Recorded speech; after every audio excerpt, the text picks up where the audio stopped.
that moment is what you'll see right here. And then any alerts that they have. So what is NKA? Anybody know? Just say no known allergies. So that should mean that we've asked about drugs and food and other things. They never know what to put in allergy. I don't know either.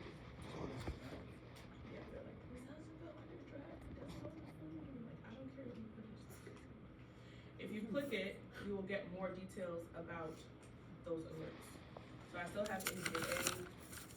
This is telling you what the alert type is, so adverse reaction or allergy. This was documented on 215. When was the patient admitted? 216. So where were they when this was probably documented? Where in the ER? In the ED. Okay, so sometimes a patient starts in the ED, they then get admitted to the floor the next day and say, okay, yeah, we're gonna admit you, we're gonna keep you overnight, blah, blah, blah. Okay? So arriving at the ED is not the same as being admitted to the hospital. Okay? Some people start in the ED, they leave out the ED, they never go to a floor, they never get their own bed, their own nurse, etc. Okay? So this is probably logged when they arrived at the ED. Then they have an advanced directive. If you click on it some more, there's nothing else here. But you can see who documented this, you can see date and time, advanced directive, full code. So if they had a DNR, it would say DNR here or something to that effect. Okay? If you want to get out of this, if you scroll all the way to the bottom, you should see an option that says close. That'll take you back to the screen here. Okay? So anytime we are starting with a patient's chart, I always go to the notes because I don't know anything about this patient other than I guess he was in the ED and now he's on the floor. But I don't know what brought him here. I don't know his chief complaint. So I'm going to start in notes. On the left side, you will see overview, which is usually where the page defaults to when you open the chart for the first time. There's a lot of information here. It's very, very, very much an overview. It's a summary. It does not have everything. So, like this might not be all of their problems. It's probably just the top 4 problems. This is clearly not all of their labs. So this is very much an overview, usually the most recent information. On the left, so we see alerts again. This is the same alerts as what we had up here. Prevention, what do you think prevention is? What type of preventative care does every patient get? You guys probably got yours in October. Vaccines. Okay, so any vaccines that have been administered and or documented will be here. We're going to go to vitals in a second, but first I'm going to go to notes. But as you can see, we have vitals, orders, meds, notes, care plans we don't usually do too much with, and then labs. So if you're looking for a lab, this is where you'll go. I believe imaging would be in the same spot. Okay? If you're looking for their vitals, this is where you'll go. Further down with account, you can find their insurance information, so you can see what insurance plan they have, if that becomes relevant for discharge and figuring out the formulary to figure out what should we send them home on. If you click it again, you'll see, if you ask you for like what's the member ID number, group number, plan, etc. Okay? So I will say that Epic, these tabs are across the top instead. So that kind of threw me off for a minute because I was like, all right, start fresh. But generally I had all the same tabs in Epic. They just weren't on the left side, they were across the top. Okay? So if we click on notes, you'll see a couple of notes already here. The first note I'm always going to read is the history and physical. Okay? Every single time, for every single patient, at least an EHR go, for P2 and P3 year. History and physical. So where it says progress notice, is that what? Nope, history and physical right here. Oh, so it's bottom up. Okay, so this is most recent to least recent. You could rearrange it, but I wouldn't. Because then you can just follow everything from here up is as time goes on. So this 215 tells me that they came to the hospital somewhere on the 15th, and they were at 8:51 in the morning, and they were admitted to the hospital about 24 hours later. Okay? Does everybody see how I came up with that timeline so far? This note was written 2:15 to 8:51. They were admitted 2/16 at 9:27. We good so far? So I am gonna read this note here. So we have a chief complaint. This is not always the patient's chief complaint, but this is, whoever wrote this note, this is what they realized brought the patient to that setting. Okay, so it's just the most pressing issue at the moment. So this patient was brought to the hospital for what?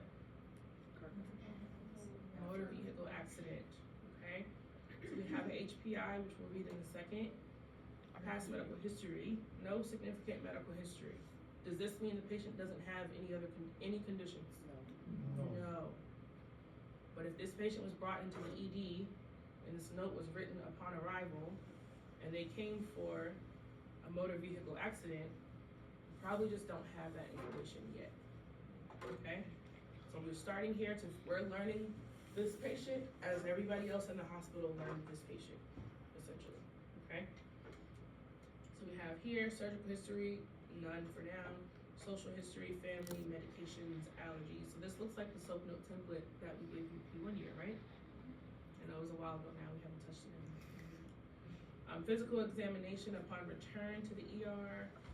We have all that here, diagnostic studies, an assessment and plan, okay? So this H&P, history and physical, you'll often hear it called H&P. This is what introduces us to the patient as they started their journey here at the hospital. Okay? Read the note. Read every note, but read the note. So, 32-year-old male presented to the ED shortly after being involved in a 2-car motor vehicle accident. Patient states he remembers being hit from the passenger side by a large truck that ran a stop sign, ejected from his Jeep Wrangler, where he had the top and the doors off. He was not belted in. First responders found him on the grass on the side of the road. He doesn't know how long he was unconscious. They placed him on the backboard and immobilized before being transferred to the hospital. Upon arrival, he was in stable condition, reported pain in his neck, abdomen, lower back, and inspiratory pain with breathing. He complained of a headache and nausea, blah, blah, blah, blah, blah. Quick initial assessment. These are all the things that they did. Social history, store manager for Costco, not married, parents are living, has one sister. They all live in the same town. He rides bikes, former competitive swimmer, speaks fluent German, volunteers as interpreter, denies tobacco or illicit drug usage, drinks alcohol socially in moderation.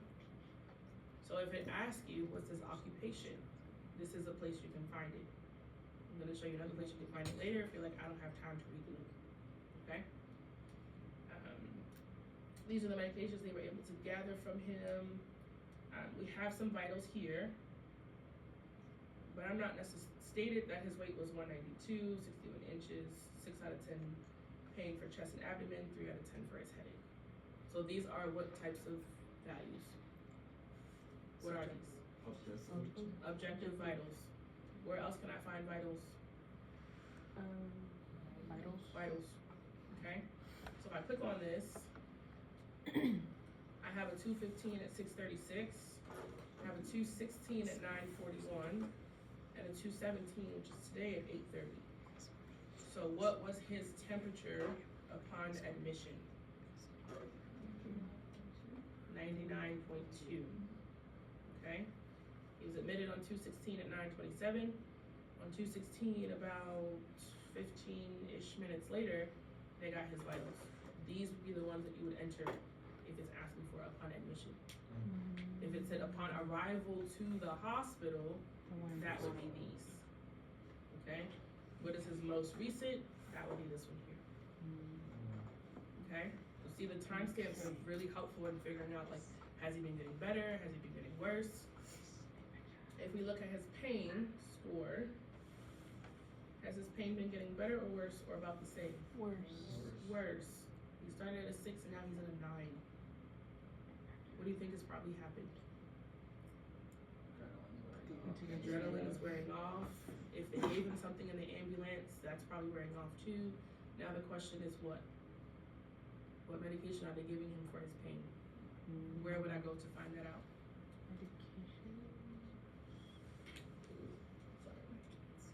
Meds. Okay? So we have meds, we also have orders. So orders is a little bit different terminology.